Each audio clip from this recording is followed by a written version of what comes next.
Tiniyak naman ng pamunuan ng Everlasting Bus Company na hindi nila pababayaan ang mga pasahero nilang na-hostage sa North Luzon Expressway kahapon. Samantala, pinapurihan naman ng mga mamamayan ang mabilis na pagresponde ng Giginto Police sa nasabing insidente.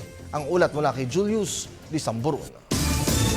Yes, first time. Ito ang binigyang diin ng may-ari ng Everlasting Bus Line matapos ang hostage-taking incident kahapon ng umaga sa Santa Rita exit ng North Luzon Expressway kung saan nasangkot ang kanilang bus unit. Simulat nang maglagay sila ng biyahe mula Maynila patungong Tugigaraw, Cagayan. Ito lang po ba yung unang case na nangyari dito sa bus na ito, sir?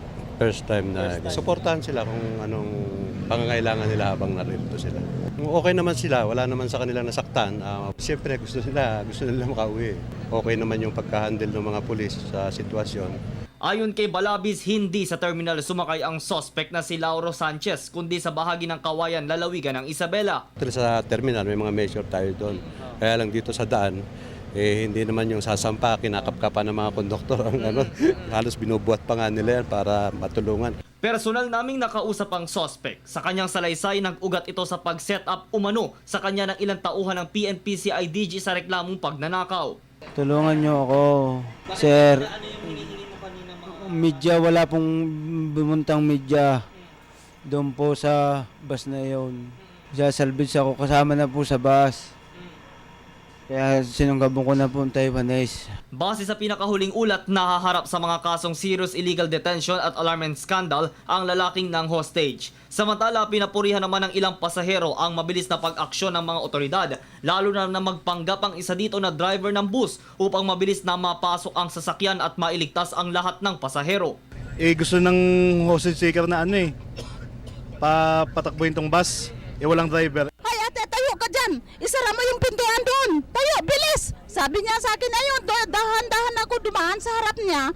Tapos, kunwari na isara ko yung pintuan. Yung pala, sabay na alis na sana ako. Pero takot ako kasi tinitignan niya ako eh. Pasalamat ako sa mga pulis dahil napaka-active talaga nila na tumulong sa amin dito. Matalino silang gumawa ng mga plano na kung paano nilang kukunin yung lalaki na yon. Kasi naka-center seat siya eh.